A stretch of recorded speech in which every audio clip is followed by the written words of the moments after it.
Has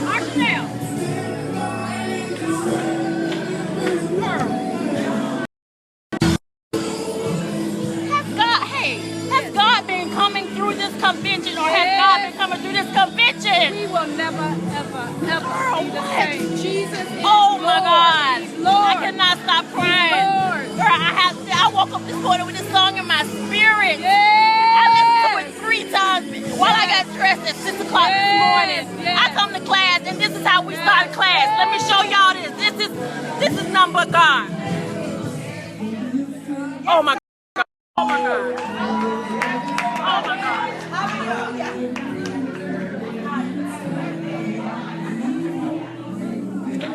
This speaker better bring it. Talk to us about leadership, honey, knowing your worth in the marketplace. And we come to class, and this is how class is about to start. We start class in about 2 minutes. I tell you what, I am just overjoyed right now. I'm filled to the brim. I cannot stop crying. I've been crying for the last 24 hours. God has just poured through this convention. And I just want y'all to continue to pray for Black Nurses Rock. That God continue to use Black Nurses Rock as a vehicle to bring what He needs to bring to our community. Thank you, Lord. Oh my gosh. Oh my gosh. Good morning. You haven't been to a class, you've been to this. First and foremost, I would love to say thank you to the wonderful Dr. Demetrius Moss for having the vision to nothing more amazing and more powerful than to see my people come together in collaboration and unity. We are here for one thing and for one thing only. We need to become leaders. We need to become the face of what our future is for tomorrow. Every single one of you have been brought here today to do one thing. We are here on a mission. We are here on a journey, and we are going to do this together today, right now. I'm going to leave it to right now, Ms. Lenore. She's going to be our moderator, so she's going to help me to facilitate this new in-service that we're having right now. Good morning. Now, most of your tables will be a sign-in sheet. I need everybody to please sign in expeditiously and put your nursing license number and pass it around. One nurse is done signing in, please give it to me. And afterwards, I want everybody to grab their cell phone. Grab that cell phone, hit that little switch on it. Put it on vibrate or silent. Everybody check. Everybody check. Everybody check right now. Right now. Check. Is it on silent? Yeah. Is it off? Whatever. All right. I want to introduce the fabulous Joanne Sylvestre. Joanne Sylvestre is the founder and executive director of the Nutritious Network, which offers strategic mentorship programs to women of color across the United States, aimed toward providing professional pathways to prominent leadership roles in the healthcare and business industries and entrepreneurial ventures. With more than 15 years of experience within the healthcare industry and 6 years as a corporate executive, Joanne realized that there was not an adequate support of women of color geared towards leadership or executive suite positions. Yes.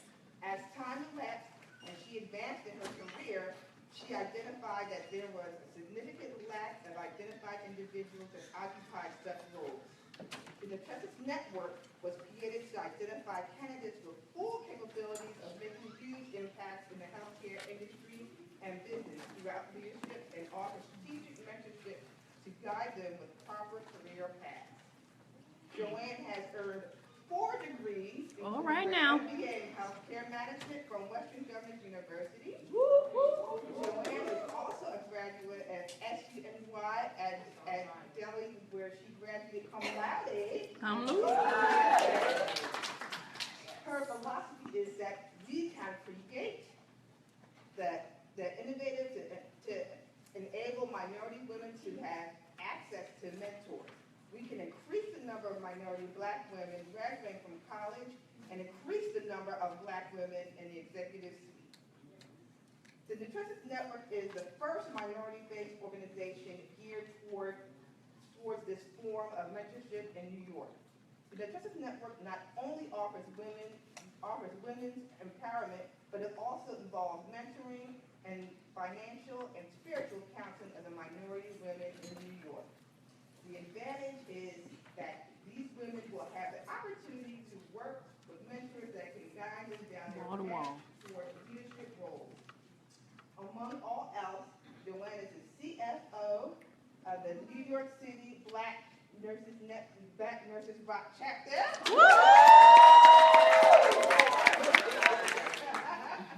As well as the new executive producer and hostess for the upcoming web series, The Relevancy Project, coming out in spring 2007. So, my sister, without further ado, Joanne Sylvestre.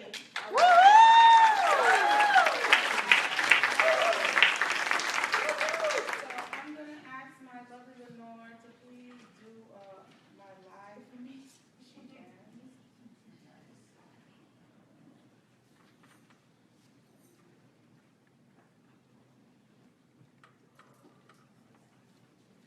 We're about to get started, y'all.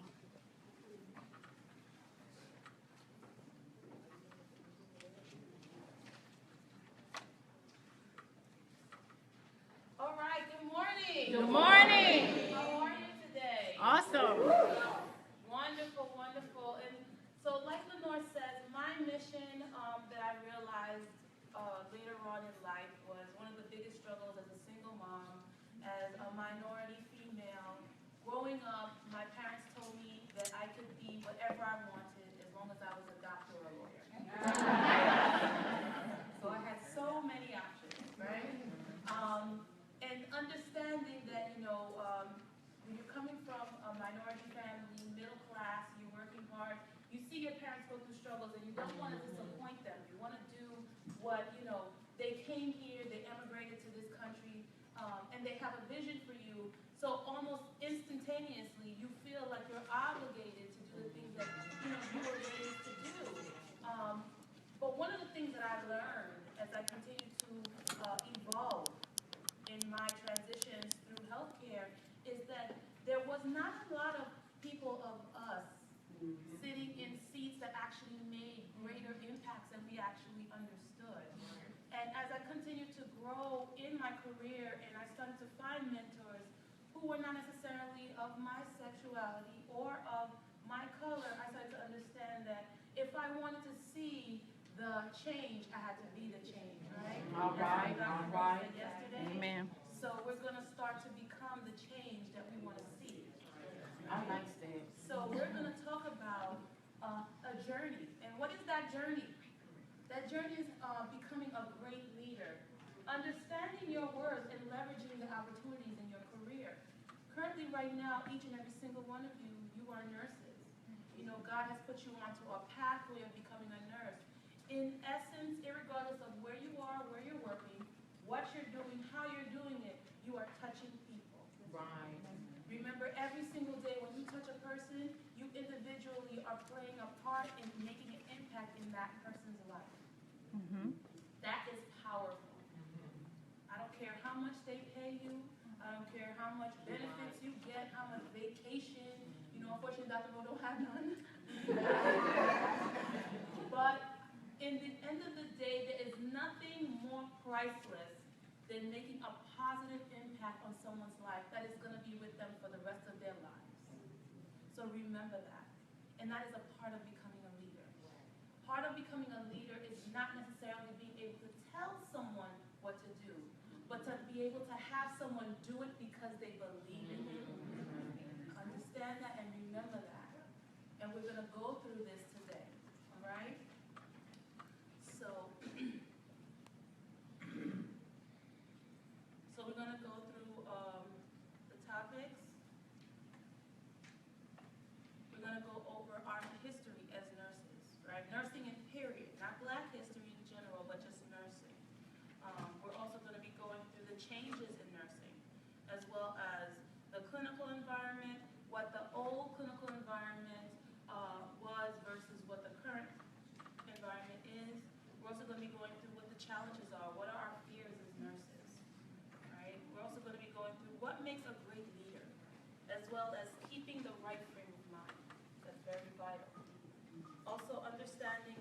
Hey, need to everybody. Good level the morning. playing field. What are our opportunities? And then the call to action, stepping up.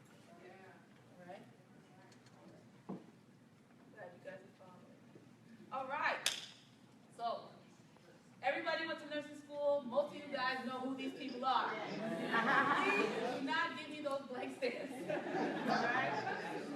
Now, I don't know if you noticed on the top, I put Mary Eliza Mahoney.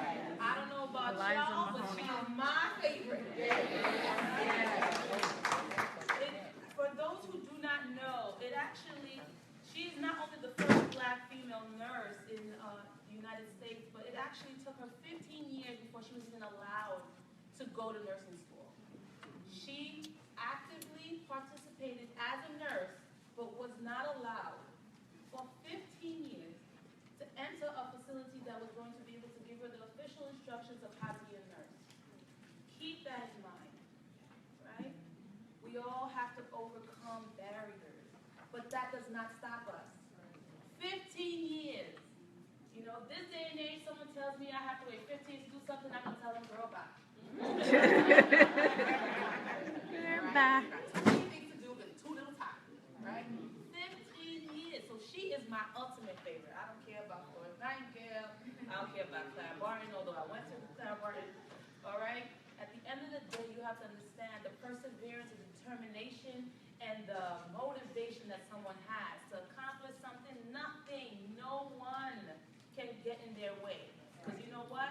When God says something, Right. period. All right? Then you have Margaret Sanger. Thank you. Then you have Margaret Sanger, of course, who was a huge revolutionary.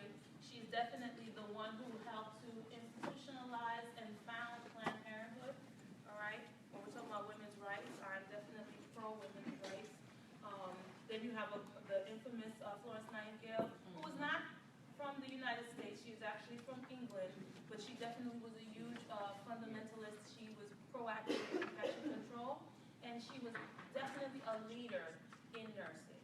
And then, of course, the infamous Clara Barton, she was the one to help institute bringing the American Red Cross, which we put American in front of. It was officially the Red Cross. She brought it here to the United States. And we currently still today have an active foundation for the American Red Cross. Now, nursing throughout the years, what do you think about nursing? We just started talking about the history, right?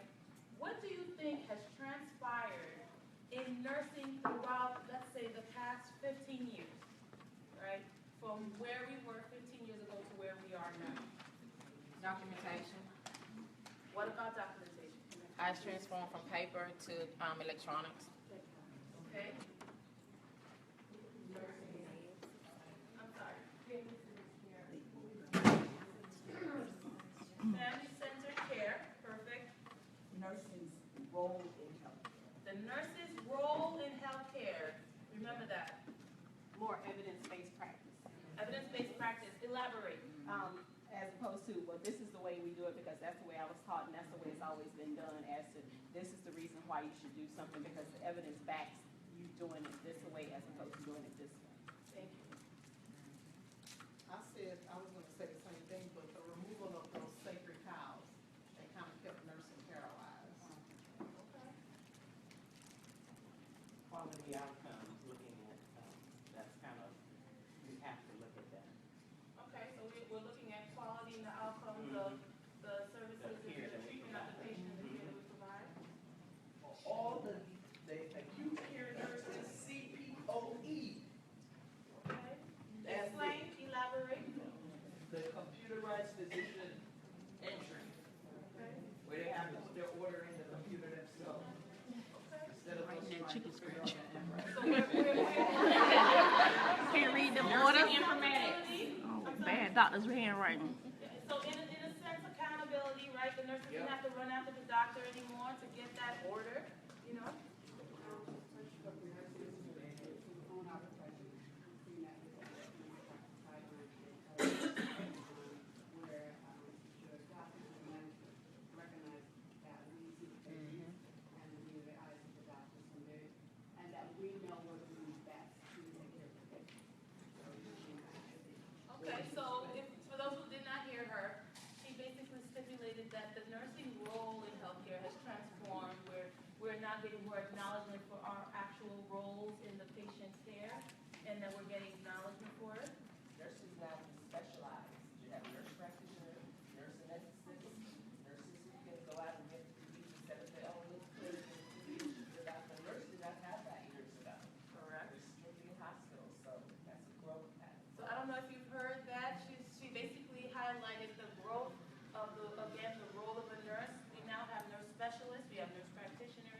litigation. Right? Mm-hmm. Again, about accountability. We definitely live in a very litigious country. I'll tell you. Yes, we do. If you look at me the wrong way, I'm suing. Right. Right? Right. I was gonna say increasing the educational professionalism of nurses. At the beginning, it was just probably an art, and now you can have a master's degree, a bachelor's degree, and a PhD, and on. So just for those who didn't hear, so there's actually increased level of pathways that you can take under nursing. You know, when someone tells me I'm a nurse, that just tells me, okay, fine, you went to school. But what are you? You know what I mean? What do you do? You know, because trust you me when I tell you that the role of nursing is so broad, it'll just make your mind spin. You know, no two nurses are the same. Your roles and responsibilities are always going to change, metamorphosize, and guess what? As healthcare continues to change, your role will continue to be the same. Mm-hmm. All right? Teach it. And I think too, just in the traditional classroom nursing, now we're able to do it online, more regarding the BSN courses. So the educational platform, right? The educational platform at one point in time, years ago, we had to attend school inside of a classroom setting, right? If you weren't able to attend the classroom, or if you were a single parent, or if you had to work in order to put food on the table, you weren't offered the opportunity to be able to attend school. So I would say maybe the dynamics of the needs of the world today, right? We're in a more fast, immediate paced world where everything is right now, right now, right now, right? So now we have to offer more accommodations for people to be able to still continue to feed their families. That's true. But you're still having the opportunity to still go to school. You can continue to further your education without having to be confined to the constraints of a classroom, right? So these are all good things. So what I will tell you is this, you know, EMRs, going paperless education platforms, you know, evolving in your career. One of the things that we are now facing is the transition of the baby boomer, okay? By the year 2020, we will have 50% of the population of nurses going to be consumed of the Generation Y. For those who do not know what the Generation Y is everybody who was born after 1980, all right? So what that's going to mean is that if you don't like that whippy, snappy person who's always got to come back, that's going to be your next teammate. Okay? I will tell you, I am a Generation Y baby, and I call them the immediate gratification baby. I'll tell you why. Why? Because we don't have patience. Right. We are so used to having things given to us immediately. Again, I don't want to wait tomorrow. I don't want to wait 10 minutes from now. I want it now. Okay? I'm on the phone with Cablevision saying, Cablevision, I have Verizon on the other line. You better give me a better deal, right? They have faster service, faster data. I want it right now. I don't want it tomorrow. Right? So what does that tell you about the mentation of nurses when you're talking about a culture? You're talking about people who are now faster. The demands is actually faster, right? What's happening in nursing right now with the demand? Anybody can tell me? Overload. Patients are more demanding, right? What else is going on in healthcare? With the Obamacare, more people, more patients, and also with finance. For Florida, I can speak for one. The season just lends like it never ends. So there's more patients in the hospital, so more care is needed. Okay. Reimbursement has changed. Reimbursement. Reimbursement has changed. It's also getting saturated. I mean, there's a lot saturated with what? Nurses and practitioners. It's becoming more competitive to find jobs. So that's actually, there's a lot of research that shows otherwise. The shortage. There's a lot of research, and I'm going to tell you why. There may be a much more higher incidence of nurses going to school, but the actual incidence of and rate of those who are actually passing and being able to actually be successful within the very first year of nursing, the actual practice of nursing, we're finding a very large decline. You know, we're consuming our young, unfortunately. Yep. I don't know about y'all. I don't know if y'all saw that meme with the gun in front of the cat. Talking about this is how a new nurse gets reported. I was laughing because I was like, that is so true. You know, we also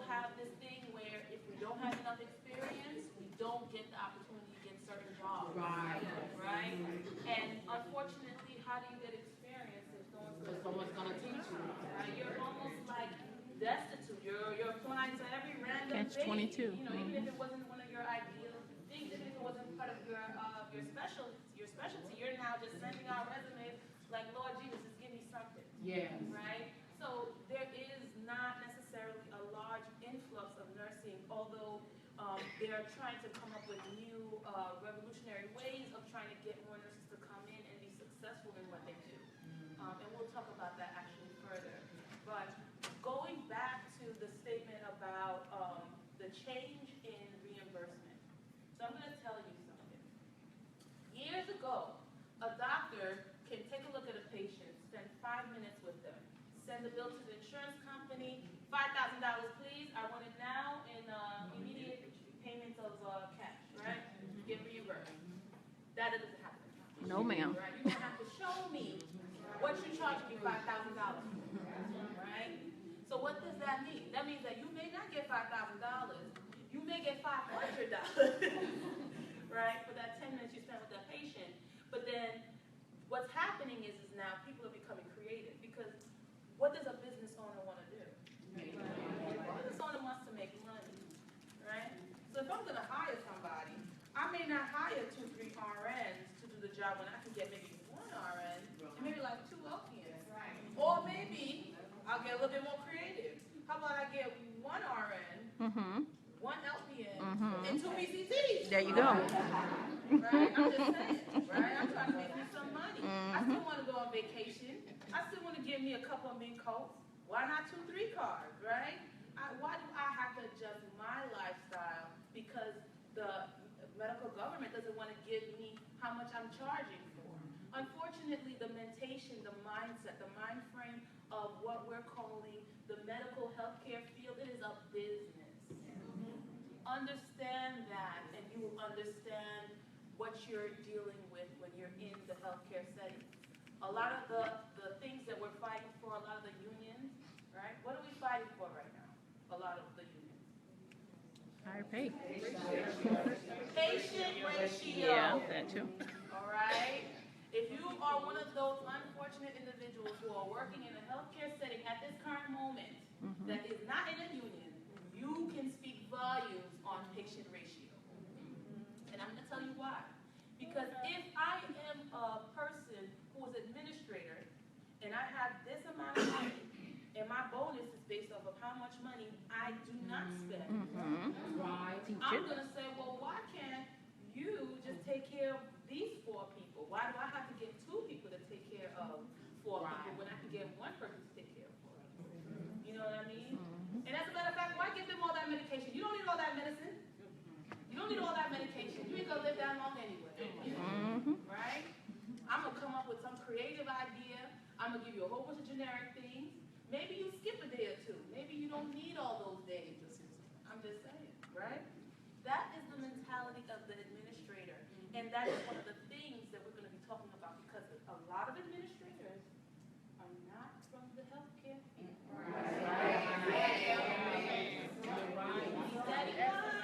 Keep that in mind. All right? So now we're going to talk about the changes, right? So this is what you see when you go to nursing school. This is the ideal. Ooh, she happy to go to work. See how long she gonna be smiling. I came back from lunch.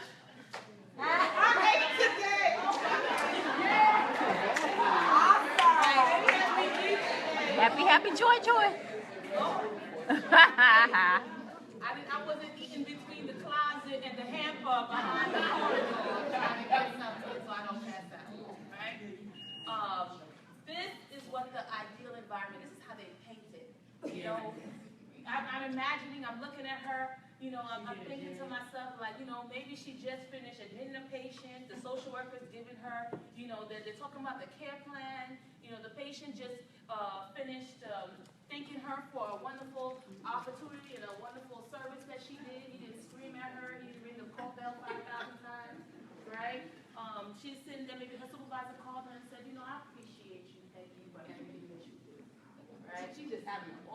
dead. Right? Now, what y'all think about that? Give her 30 dollars. That's not realistic. That's not realistic.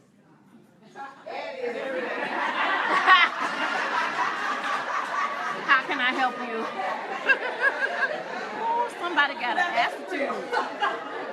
Not an attitude, but an This is attitude. real right here. Right? You know, and I like to think that I'm the lady right there, sitting there looking at the social worker. I'm like, if you come to me one more time, I already told you that I already changed her bed and she's going to CT when she's done eating. Right? And she's like, but I need the patient now. And I'm just giving her this look like, if you do not talk to me, the Christian in me will come out. Right? Do not make me invoke the spirit. But this is the reality. And why do you think that this is what is acceptable in healthcare? Every single one of us have all unanimously have agreed that this is what the environment is in the healthcare setting. Why Stress. do you think that has become a norm? Nurses are stressed. Oh, Why has this become unappreciated. almost desensitized to the point to where this is acceptable? Burnout, Unappreciated. stress, technology. Unappreciated. Unappreciated technology, right? You don't appreciate your hard work. You just You just give out orders all day. It's like you said, the administrators don't know the healthcare, they don't know what we are going through. And for those who don't hear her, what she just said, she said that the administrators don't really know what we're going through. And they don't ask you. They just make changes. I like what she said, by the way. Sometimes they do not. Good answer. Good answer. What were you saying? So what were you saying? Oh, it does, and I was in a recent situation where one of our administrators, she just really acted really nasty to her African American nurses all of a sudden. We didn't know she was still upset about the election. Wait, 8 years later? 8 years later. Obama was here, boo. We have an obligation to the patient, and, we know that there's a huge influx of patients right now. So your job as nurses, as healthcare providers, is to provide care no matter what. And so this is why I think, that has become the norm, because you're supposed to be the know-it-all, as a provider. And so you have an obligation, do your job, and that's pretty much it, regardless. So he basically is like, just rip it off like a Band-Aid mentality, right? I'm here to do a job. I'm a skilled professional. The patient still needs services, irregardless of whatever's transpiring in my environment. I'm gonna go and I'm gonna bang this out. But I'm talking from the viewpoint of the administrators, looking downward. You know what? We'll talk about that. Go ahead. We're gonna talk about that. So, Jamaica hit it on the nose because I'm in leadership. Okay. And so I'm like the middle management person. Okay. And so it's very frustrating because I work for Kaiser. I don't work for Kaiser here, but yeah. So I work for Kaiser. So me personally, it irritates me for senior leadership to dictate up here the puppets. I said, what are we, your puppets? And they know nothing about what we do at the bedside. And although I'm middle management, I'm a nurse at heart, so I know what it's like. And so, you don't have a voice really because it is a business. And no matter what we say, it's business driven now. And it's all about the almighty dollar. Remember what she just said. Yeah. To piggyback on what she's saying, having been on both sides of the coin, you are upper management. You are given a budget. You're a bean counter. You're responsible to come in within that budget. As a nurse, we get into nursing because we're compassionate and we want to take care of people. So unless you educate both sides about what is going on, you're always gonna have this anger on both sides. You're over budget, you reach, blah, blah, blah, we're gonna do whatever you have to do. As a nurse, and you come in, you want all the things you need for your patient's care, but it's not available to you. But the bean counter is looking at the money and the revenue that's coming in or not coming in, and he or she is gonna protect their job. So unless you communicate and educate the nurses what is really expected of them and understand the budgetary constraint that the hospital is working under, you're not gonna have that common denominator. So it's communication and education on both parts. I worked for Kaiser for 22 years, so I know what she's talking about. I came out of that setting and worked in a different setting. And even though Kaiser is like a leader, HMO leader in California, and most of the things that other hospitals do model themselves after Kaiser, there's still a lot that has to be learned on both sides. So people have developed communication techniques to educate nurses what is expected of them or why they are doing certain things. The MBAs that have no clue what nurses are doing but making decisions up here are now being forced to come out and look on the floor, talk to the nurse, see what they're doing, get feedback from them before you make a decision about them. And that is what has helped a lot of hospitals stay afloat. I like that. Go ahead. That's true in a sense to me, but at the same time, where I work, some of our night nurses have been pushed 8 to 1. So when you say communication, yeah, I can understand their side, but at the same time, the nurses have a license that they have to protect. So if we are stretched from 8 to 1, they've stretched us in the ICU sometimes 3 to 1, which is too many patients. So it's kind of, they can communicate that, oh, I have this budget, but at the same time, I have my license to protect. Because when I'm in court, they're not going to be there. That's right. I like that. And by the way, just so you know, and I'm going to get to this gentleman after, just so you know, one of the biggest things that I did when I used to be a nurse on the floor, so even when I became a clinical manager, one of the things I always conveyed to either myself, to my administrator, my supervisor, my manager, even when I was talking to my own nurses, I said to them, listen to me, and listen to me very clearly. I don't know what you did to get your license, but I will tell you the journey that I went through to get mine. And I don't know how to sell drugs. I don't know how to strip. I don't know, I don't know how to try and pose. Like, there's certain skill sets that people have to gain in order to be able to make money and other things. I do not have a lot of tolerance and patience to be working in McDonald's.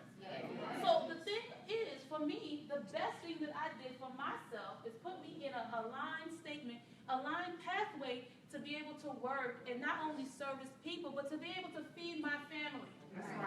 So when you start playing craps and shoot with your license, be understanding that there may be a time when you may be on the other end of a very short stick. So remember that.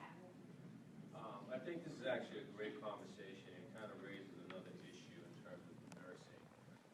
We're all clinically minded, but at the same time, as somebody mentioned, as well, as far as having a voice in the C-suite, and then we're talking about different pathways in nursing. One of the areas where we're lacking in leadership is in the C-suite.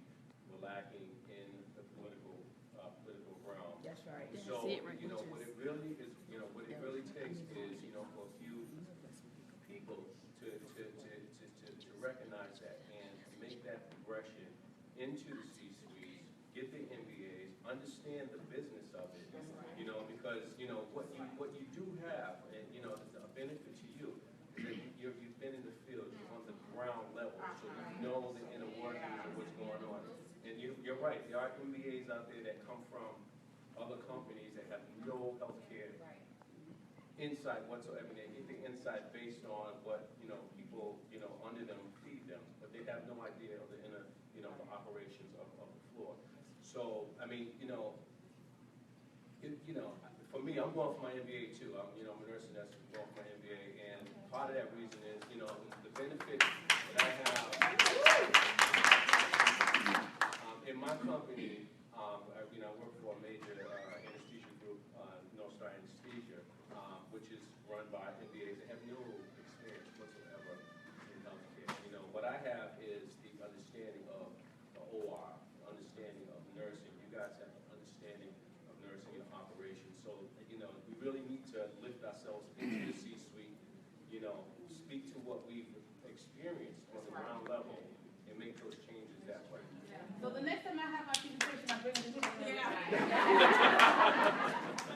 Because that's what we're talking about, right?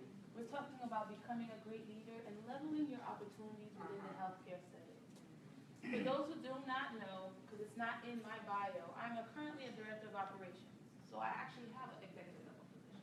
And I will tell you that I do speak to, every single day, I speak to CEOs, CFOs, COOs, executive board members who actually make real decisions.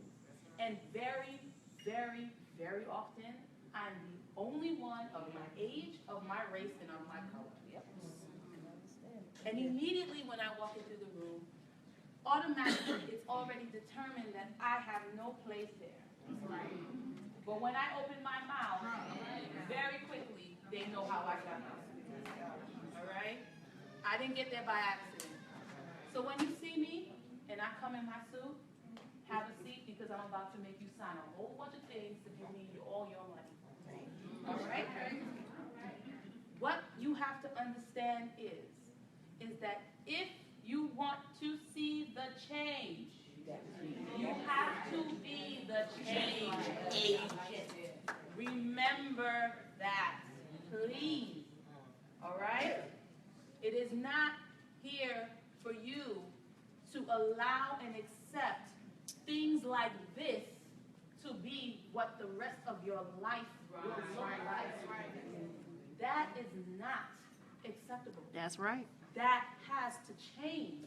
We are so desensitized by how impoverished, how lack of resources are, how we are overstaffed and just tired of being tired, like this young lady said, that we are just allowing ourselves to continue to go through these trenches.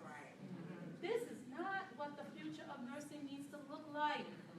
That is not what my future needs to look like. I'll tell you that. I am too late to be looking like I know that's right. Okay?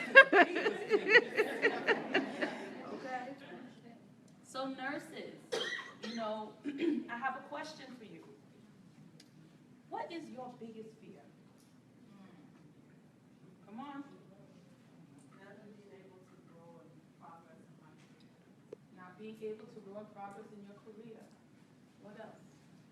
Being stuck where I'm at. Being stuck where you're at, okay? Just being stuck. Just being stuck. Stagnant, right? Right. Part of the fear for me is not reaching out to find out how to move up the ladder because I don't see anyone like me in executive leadership. So it is assumed that they don't want us there. So because you don't see us in that level of leadership, no, I don't try to excel there. You know what I mean? I would love to be a nurse executive. I'm in school now for my leadership management and master's. I would love to excel, but I don't see anyone that looks like me in that level of nursing. So I don't know if you heard her, but because she does not see someone in that role that looks like her, she automatically, or there's an undertone of assumption stating that, therefore, that there is no real place for her to be. I can say that I really don't have any fears. I don't. I don't feel like there's anything that I couldn't do. I've been able to accomplish a lot by the grace of God, and so I don't really feel like I have any fears in regards to nursing in my career. Wonderful. I mean, this is a very unrelentless, determining, right? You have your goals set out and you know how to go get them. Perfect. I was gonna say, I don't have any fears. I think that, the way to manage fear is to go out and get what you need to get to position yourself well.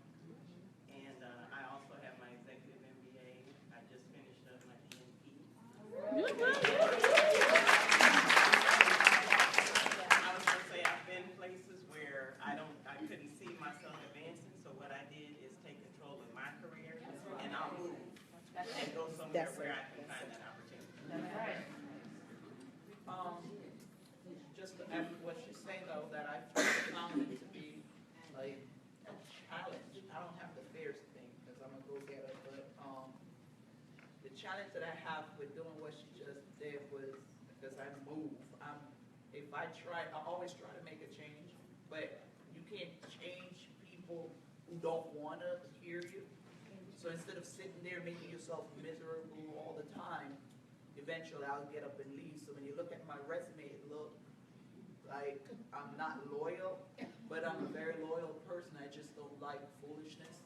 So I will try to help you, but after a point of trying and you start looking as if you shouldn't say that. You'll have a Caucasian person say the same identical thing you said, but then when we do it, you get looked at as you're on the bad list. So after a point, you're gonna say, you know what, I'm better than that, and move on. So just to hone in on what she just said, so she basically just stated that, you know, because you can't change others, at some point you're just gonna get tired, and if you can't make them change, you're just gonna leave. And we'll talk about that actually. And she also made a statement regarding, you know, if you looked at her resume, she didn't look loyal. You know what I mean? She ain't loyal, y'all. And so you know, keep that in mind. This is all I'm saying. But that is a very good point, and that actually speaks to what she said earlier about our nurses actually staying in nursing. No. There's one more part to that too, though, is if you do a survey, even in this room alone, and just watch the behaviors of those individuals, everybody here probably already know who I am because I'm always that person to speak up, and there's quite a few of us who's that way in this room. A lot of people who are able to just step forward, they're the go-getters who will just go and do is usually business owners. And I put in that in my thought process that when I start surveying and analyzing the individual that's similar to me, they change. When they're working for people, they usually move and either go do their own business instead of stay working for somebody. Okay, and that does happen. And I do believe that, you know, again, God has a path and a journey for each and every single one of us. If you are most certainly going to be successful and you're going to succeed, it is going to be through hard work, determination, patience, and it's also going to be through the grace of God. Yeah. Oh, I was just gonna say real quick, my fear is about life-work balance. I don't want to be such a go-getter that I don't make time for myself, for my family. That's my fear. Is that am I giving you enough of my time, my husband, my children, even my own health? Because I have a friend, I know some of you guys know this, she achieved her goal to become a nurse practitioner, was very successful, and they went on vacation this summer, she just died. All of a sudden. So you can go, and That's true. And I don't know if y'all heard, did y'all hear that? Yeah, that's actually a big fear, like, I have myself. You know, I have a tendency to be multifaceted, and I have lots of ideas, and I'm constantly on the Exactly. go. You know, I always make little haphazard jokes saying that my children are gonna divorce me. You know, like one day I'm gonna come home and it's gonna be a door like, "Mommy, we left." yeah. You know, so you do have to have that work-life balance. My fear is doing the work to make the change and being a part of that table and then being a quota. And then you get there and you're that thing. You're not heard. That voice, but you're just filling a quota. Yeah. They don't Oh, still yeah, out. that's That's true. kind of what you Yeah, said, man. yes. And that's years putting in, that's effort, that's proving that you deserve to be there, That's what I'm but saying. still being that Keep only going. one. Then you're still outnumbered and your voice is still That's not right. heard. We're gonna talk about that, and I don't know if y'all heard her. All of it. She basically was emphasizing the fact that, you know, actually putting in all the hard work, putting in the time, everything that she needs to do, and when she finally gets to that plateau, she just is the face, but there is actually no voice. Exactly. It's Right? respect. And, A fear I used to have was the sabotage of others, which is very common. So, like Nurse Pam said, my resume is hella long, and like I ain't going. When you bring me in and you tell me we have some behavioral issues, we're not J-code ready, we're about to get our stuff, you know, can you clean this up? And I tell you, I will give you my all, and I will clean this up. But I will get reported for being mean. That's right. And aggressive. That's right. But I'm gonna give you what you want, but you gotta back me. But when you don't back me because you have you're a weak leader, and you want to keep them comfortable, that tells me you don't want no money.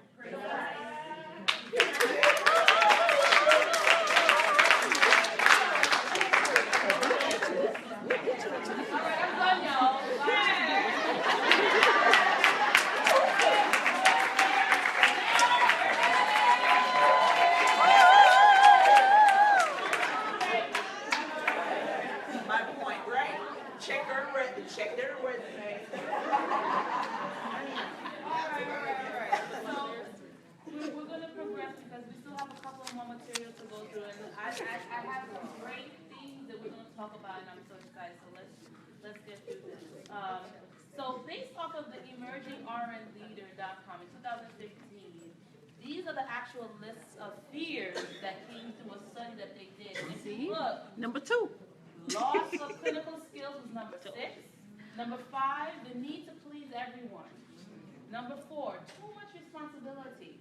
Number 3, lack of job security. Number 2, work-life stress. Yes. That's exactly what she actually said. And number 1, fear of failure. Tell me that's a lie.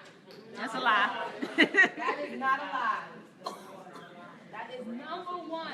From the time you entered nursing school, tell me, the biggest fear you had was failing. That is. Even when you come out, when that pack of herd of senior RNs are sitting around, miserable and disgruntled, God knows how many cats they got waiting for them at home, right?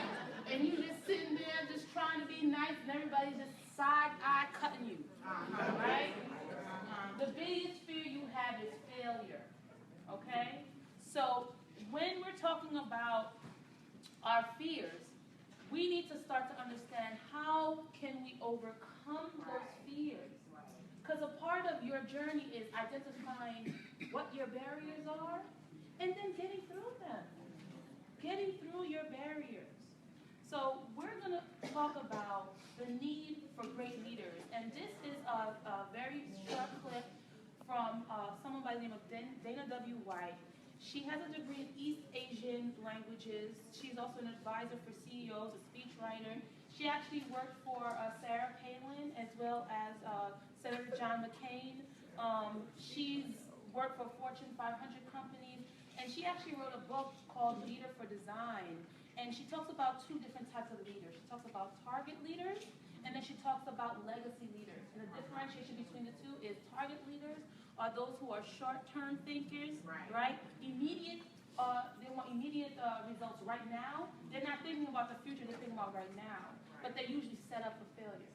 And then you have the legacy leaders, those who start from the beginning to think about the end. All right? So I'm going to play this clip for you very quickly. What makes a great leader is what I like to call an attitude of servitude. And what that means is that person puts other people's needs ahead of their own. All great leaders understand that when you meet the goals and the needs of others, there's nowhere that those people wouldn't follow you. It's not what you do, it's how you do it. I think there's a deficit in leadership because at least in the United States, over the last 40 years, you've had a real rise of self and I. And while that hasn't been all bad, especially for women and minorities, it's been corrosive to leadership. When you have a society where, what do I want? What do I need? Is always the question, then it makes it harder for individuals to put someone else's needs ahead of their own. After working on 3 continents with leaders in business, media, and government, I've noticed that they have 3 things in common. They have a shared vision, they serve others, and they empower individuals. Leadership is important to me because I can't remember a time when the world needed great leaders more than right now. Great leaders really make a difference in our families, in our schools, at work, and certainly in government. I've worked with a number of leaders over the years, and whether it was a head of state, a CEO, or a mom and a dad, great leaders really invite us to be bigger than we are. They tell us who we can be, and we believe them. I love working with leaders because I want to expose as many great leaders to the world as I can. My favorite leader is Abraham Lincoln, the 16th President of the United States. I'm from Virginia, and I am the legacy of the slave. So if it hadn't been for Mr. Lincoln, I very well might not be sitting here talking to you today, and certainly not from this beautiful Parisian flag. So Abraham Lincoln, definitely.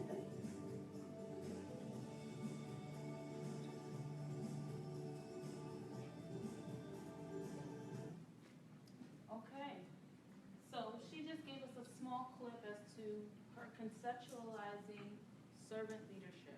And it's definitely something I encourage, because every single individual one of you don't know this, but each and every single one of you have been given the task to be servant leaders.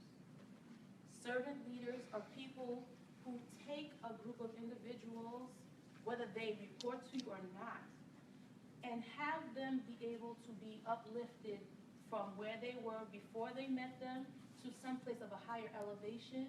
But it's not through demanding, it's not through telling, it's not through do what I say because I told you to.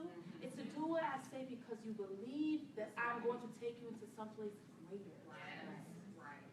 And understanding that and being able to facilitate that, it takes time, but understand that if you have the skill set to be able to do this, you are going to be not only powerful, not only magnificent, not only graceful, but you will be a magnificent and great leader. Okay? And being a leader, by the way, doesn't come with a title.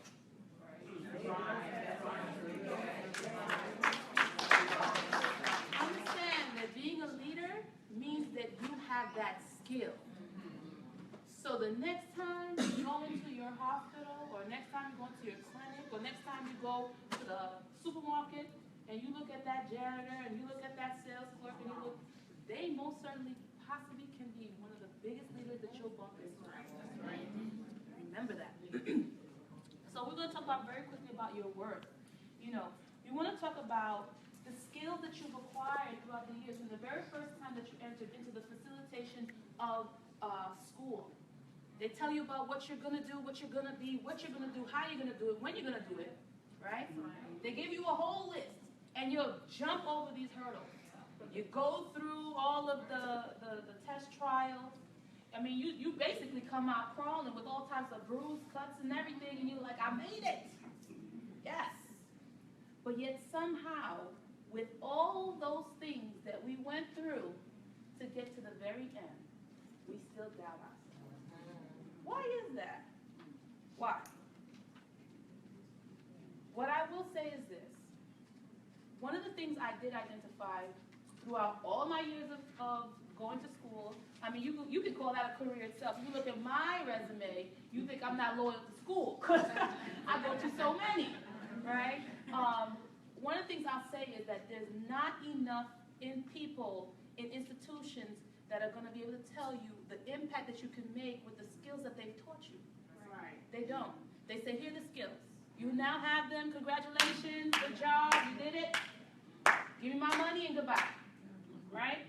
But they don't say it to you just so you know, because you're able to wake up at 5 o'clock in the morning, turn patients, give me 30-page care plans, you know, deal with my nasty attitude, you know, have to worry about parking and getting to places on time. You are now building yourself to become a future leader. They don't do that. They don't talk to you like that, right?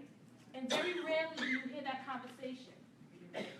And it's one of the things that you have to understand, that every single day when you go out into the battlefield, which is what we're calling the clinical environment, you are being tested, but you are also being taught. You are being trained. You are being molded into becoming a leader. Because if you can survive that, you can survive anything. Amen. All right? So we're gonna go to another real quick clip.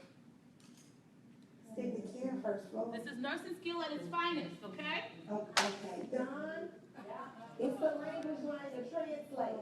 Jesus, thank God. Okay, when can they come down? They said I can't send someone to Just cannot wait for them to hear this right now. Do not let them off the phone. See if maybe we can just tell them what she's saying and then they can translate it for us. We're gonna try to tell you what she's saying. Okay. Oh, my.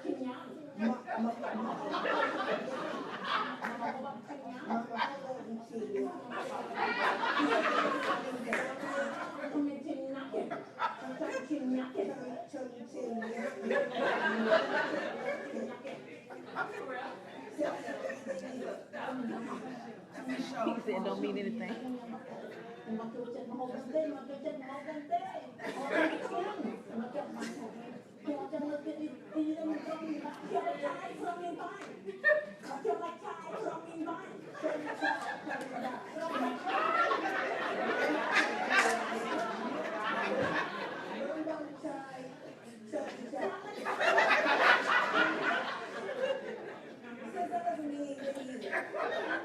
Okay, you know what? Put it on speakerphone. Put it on speakerphone and then they can hear her directly. Okay, how do I do that?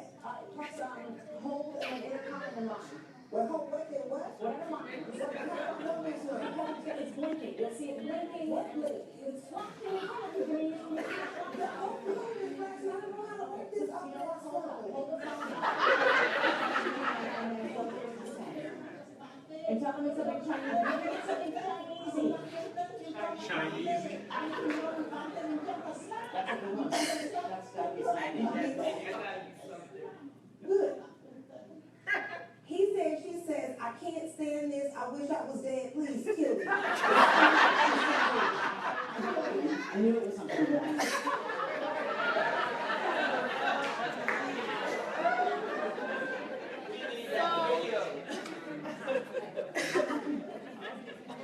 So understanding, when you look at that clip, I mean, when you look at that clip, there's two things that's going on in that clip. You have a nurse, again, who's wearing multiple hats, right? She's given a job, she's given a task, but she does not have the right resources, right? She has a language line, and for whatever reason, the translator can't come to the following day. So now they need to immediately try to find ways of troubleshooting. They need to find up and come up with a great idea of how to translate for this patient who not see is the fact that this patient who's in this bed, who's screaming in Khmer, because she's from Cambodia, is the fact that this patient is trying to tell her what she interprets her own worth to be to the nurses. Now, clearly the barrier that was identified in that was the language. But please understand very quickly that language comes in many different forms, right? There's verbal, nonverbal. Maybe I automatically assume that you know what I'm thinking. Or you must understand because we've all been in the same boat, right? Absolutely not.